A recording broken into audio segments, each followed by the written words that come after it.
Picture this, you've been sitting in a chair for 6 hours getting your protective style installed. The products used smell so strong they're burning your eyes. Your scalp is being pulled so tight it's throbbing, and you haven't eaten anything substantial all day because you didn't want to leave the chair. When you finally get home, you're exhausted and dehydrated, and your neck is killing you from sitting in that position for so long. But hey, your hair looks stunning, right? Here's the thing. This is what I want you to consider.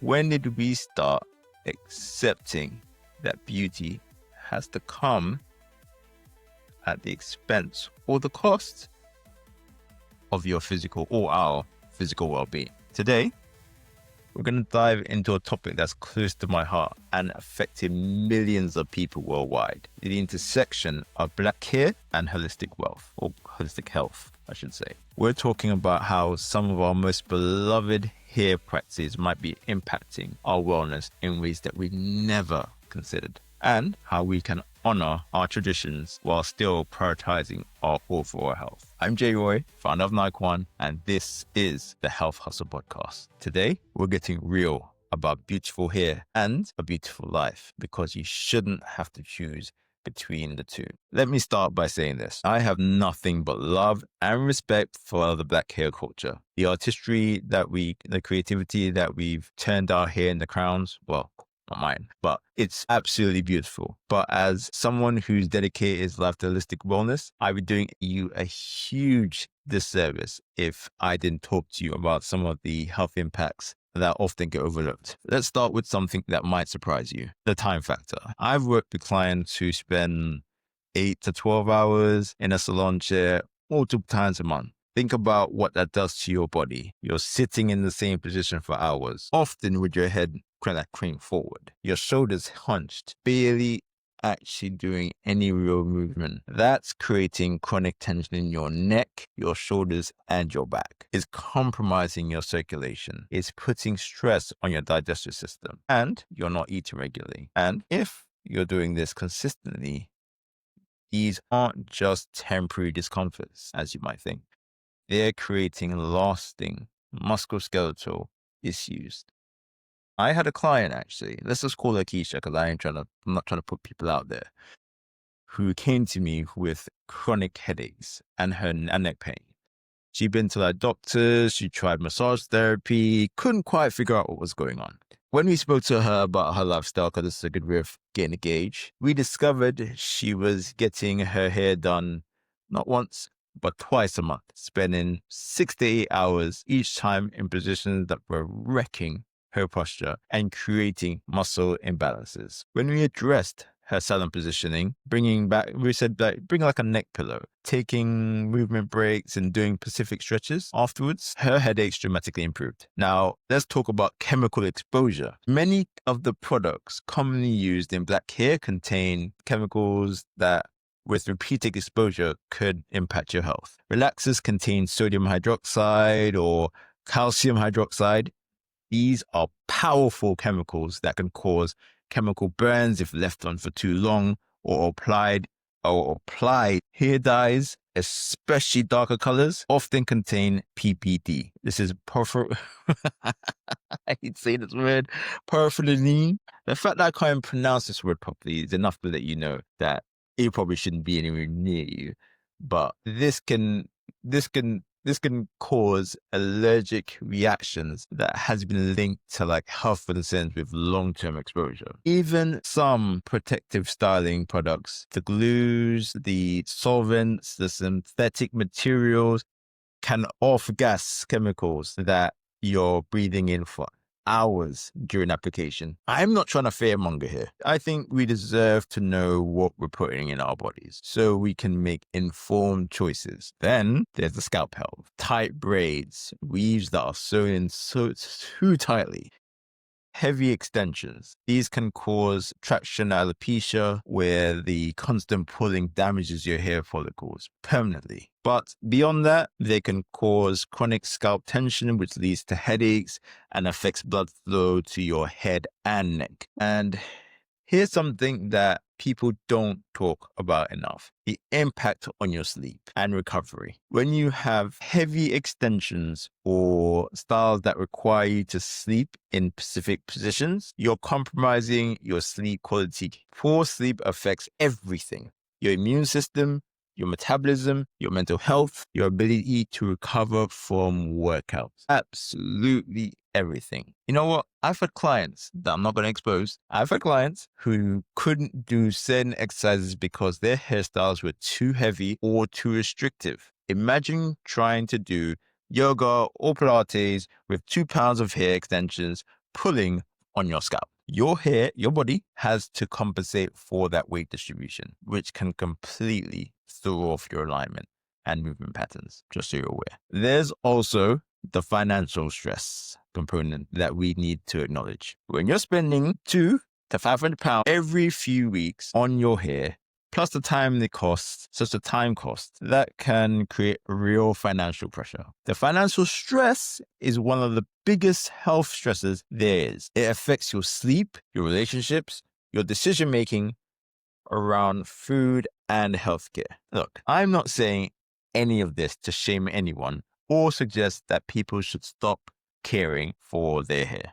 What I am saying is that we need to start having honest conversations about the whole person impact of your beauty practices. Because here's what I believe. True beauty includes being healthy, feeling good about your body, having energy, sleeping well, moving freely, and not being in chronic pain or stress. That's what I believe. You shouldn't have to sacrifice your physical well-being for beautiful hair. And the good news is you don't have to. Now, I want to acknowledge something important before we go any further. Black hair isn't just about aesthetics. It's about culture, identity, history, and survival. For centuries, our hair has been policed, discriminated against, and used for reason to deny us opportunities. The pressure to conform to Eurocentric beauty standards isn't just about personal preference. It's been a matter of economical survival. Even today, despite progress with legislation like Crown Act, many Black people still face discrimination for wearing their natural hair in textures or their natural hair textures in professional settings. So we talk about hair choices. We're not just talking about beauty. We're talking about navigating systematic racism and economic realities. Look, I get it. I understand why someone might choose to chemically straighten their hair or wear certain styles despite the potential health risks or health impact. Sometimes it feels like the cost of not conforming is higher than the risk. But here's what I want to offer. What if we could find ways to honor our hair traditions and cultures and cultural expressions while also minimizing the health impacts? What if we could advocate for acceptance of our natural textures while also making current practices as health conscious as possible? This isn't a judgment or telling anyone what they should or shouldn't do with their hair. This is about expanding our options and making sure we're making informed choices that align with both our culture values and our wellness goals. A little bit about me. I grew up in the Caribbean where there's incredible diversity in how people approach hair care. I've seen communities where natural hair is celebrated and communities where it's not. I've seen the impact of both approaches on people's self-esteem, their health, and their relationship with their bodies. What I've learned is that the healthiest approach is always the one where you feel good about your choices. Not because you feel like you have to make them, but because they align with who you are and what your value is or what you value. So here's the thing. Here's something beautiful that I've observed. People start prioritizing their overall health and wellness. Their relationship with their hair often shifts too. They start asking different questions. Instead of, what will make my hair look most acceptable? They start asking, what will make me feel most like myself while also supporting my well-being? Sometimes the answer is still chemical relaxers or protective styles or whatever they were doing before. But sometimes it's something completely different. The key is having the freedom and information to choose. There's something powerful that happens when you start taking a holistic approach to beauty. When you start eating well, exercising regularly, managing stress, getting good sleep, staying hydrated, your skin glows, your hair becomes healthier, your confidence increases. You start radiating wellness in a way that makes any hairstyle look amazing. I've worked with clients who initially focused just on their hair goals, but ended up transforming their entire relationship with beauty and self-care once they started thinking holistically. So, what does it look like to approach black hair from a wellness perspective? Let me break down this into practical strategies that honor both cultural identity and your health. If you're spending long hours in the salon chairs, let's make those hours work for your wellness instead of against it. Bring a lumbar support pillow to maintain your spinal alignment. Take movement breaks every 90 minutes. Even if it's just to stand up, doing gentle stretches can prevent muscle tension and improve your circulation. Pack healthy snacks and water. This doesn't mean I'm not going to. Anyway, pack healthy snacks and water.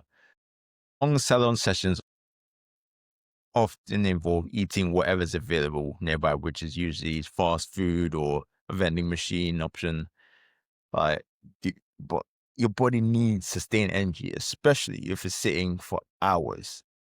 Consider splitting longer appointments across multiple days if it's possible. I know that sounds crazy, but if it's possible, do that. Yes, it's less convenient. Your body will thank you for this, by the way. Ask your stylist about less toxic product alternatives. Many salons are now carrying cleaner versions of more traditional products. You might be surprised at what's available if you just ask. Information. Sorry. If you're using chemical relaxers or dyes regularly, consider exploring alternatives that can give you similar results with less health impact. Heat straightening, when done properly with good heat protectants, can achieve smooth styles without chemical exposure. Henna and other plant-based dyes can add color without harsh chemicals found in the more conventional dyes. There are also newer, gentler chemical processes options that use less aggressive ingredients than traditional relaxers. Cool. Protective styles can absolutely be a healthier hair routine, but let's be intentional about how we do them. Choose styles that don't require excessive tension on your scalp. If your stylist is pulling so tight that you have a headache during or after installation, that's too tight. Your scalp should not be sore for like days after you got your hair done. Consider the weight of your extensions. Heavy styles can cause neck strain and postural problems, especially if you're wearing them for weeks or months at a time. Rotate your protective styles, give them different areas of your scalp a break. If you always part your hair the same place or always put it back in the same direction, you're creating consistent tension on the same follicles. A healthy scalp is the foundation for healthy hair, regardless of how you choose to style it. Regular scalp massage includes circulation and can help counteract the effects of tight styling. You can do this yourself with your fingertips or invest in a scalp massaging brush. Keep your scalp clean and moisturized.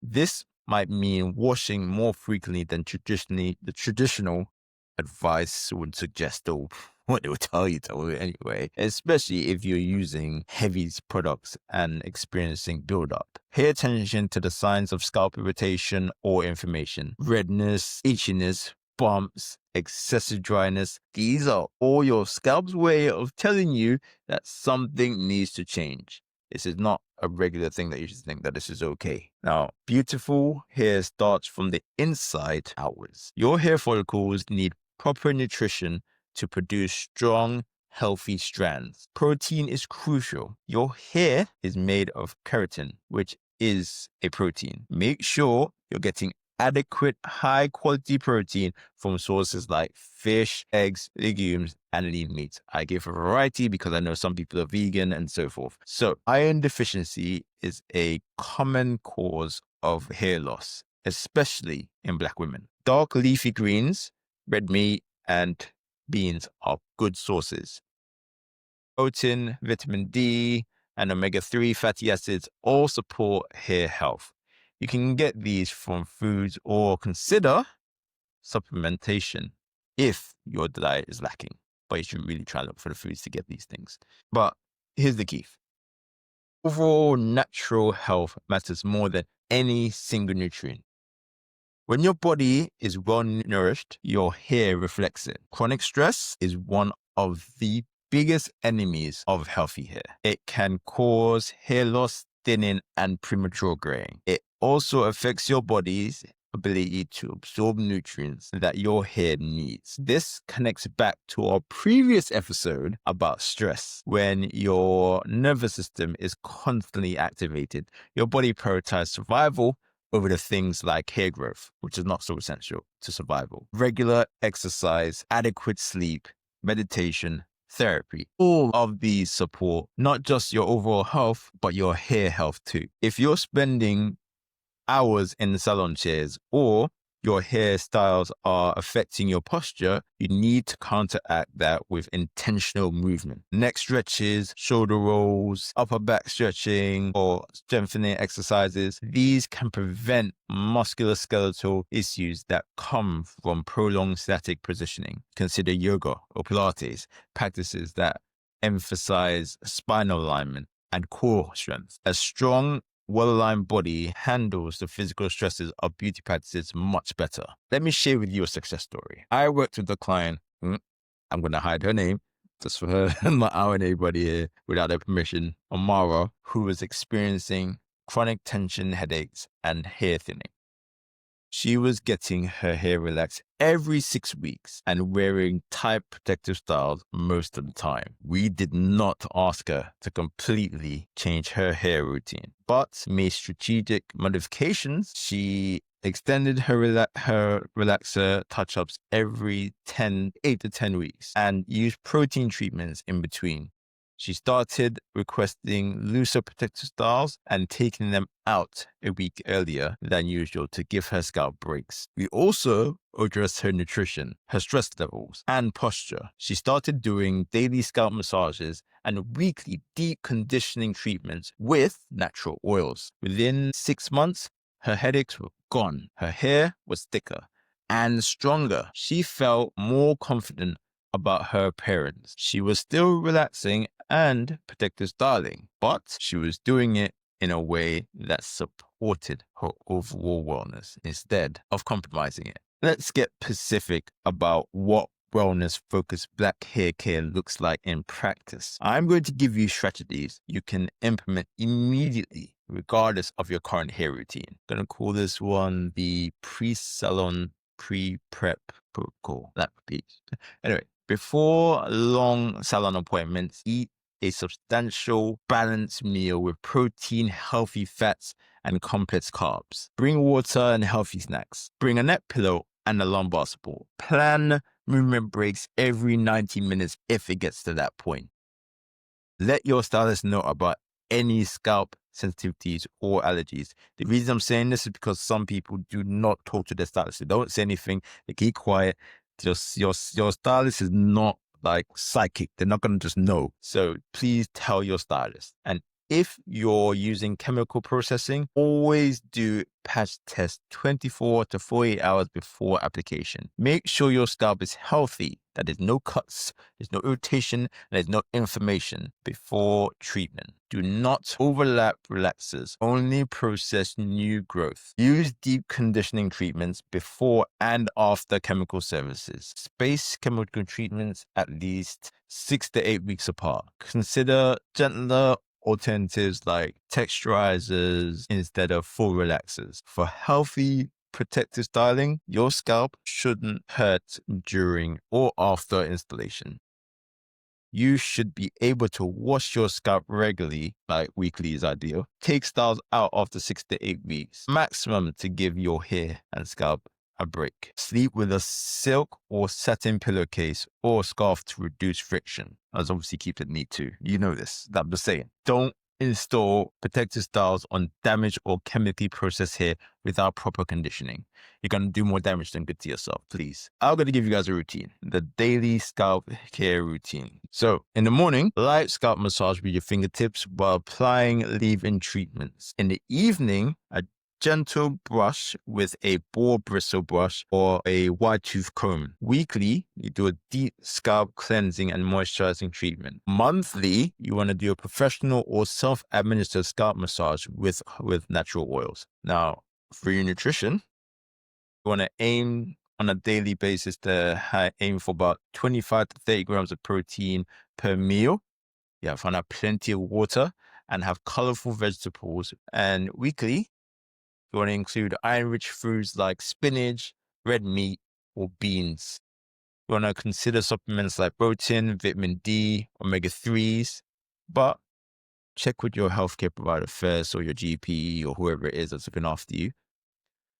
I want you to limit excessive sugar and processed foods, which can cause inflammation. And I want you to look out for the warning signs. So stop what you're doing and reassess if you experience any sort of persistent scalp pain, burning, or itching. If you have hair breaking off at the root rather than at the ends, or bald patches or significant thinning. Chronic headaches after hair care appointments, scalps, bumps, sores, or unusual changes in texture, or sleep disruption due to hairstyle discomfort. Your recovery routine should be after salon visits or chemical treatments, do like a gentle neck or shoulder stretches, extra hydration and nutritious meals, gentle scalp care for the first 48 hours. Pay attention to how your body feels and responds, and also consider building your health team. Go call us, like one. But you can consider working with a stylist who prioritizes scalp health and uses gentler techniques, a dermatologist who understands black hair and scalp concerns, a nutritionist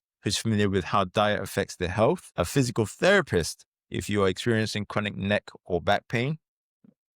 And all these are all things some of these things that we provide, you come to Like One, or you can seek these people out yourself.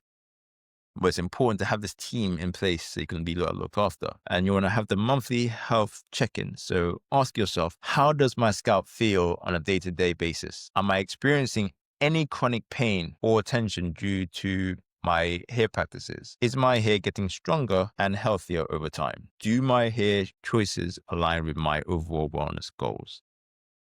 What adjustments could I make better support my health? I want to challenge you to expand how you think about hair care goals. Instead of just focusing on length, texture, or appearance, what if we started including health metrics? Length retention, achieving a certain texture or curl pattern, following the latest trends, minimizing maintenance time, or holistic hair goals, having scalp health and comfort, hair practices that support overall wellness, styles that enhance rather than restrict your lifestyle, feeling confident and authentic in your choices, sustainable routines that you can maintain long term. Look, here's what I've observed. When people start prioritizing their holistic health, their hair goals often evolve. They become less interested in extreme styles that require sacrificing comfort or health,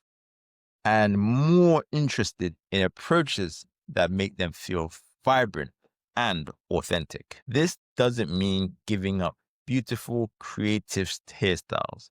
It means making sure those styles serve your life rather than controlling your life. I've worked with clients who realized they were spending so much time, money, and physical discomfort on their hair that it was actually decreasing their quality of life. When they shifted to more wellness-focused approaches, they found that they had more energy, better posture, fewer headaches, and often, surprisingly, better looking hair. When your scalp is healthy, your nutrition is on point, your stress is managed, your hair practices aren't creating physical tension, your hair texture becomes the best version of itself. Goal isn't to abandon cultural hair practices, it's to integrate them thoughtfully with your wellness goals. This might mean choosing protective styles that are beautiful and comfortable, using chemical treatments less frequently, but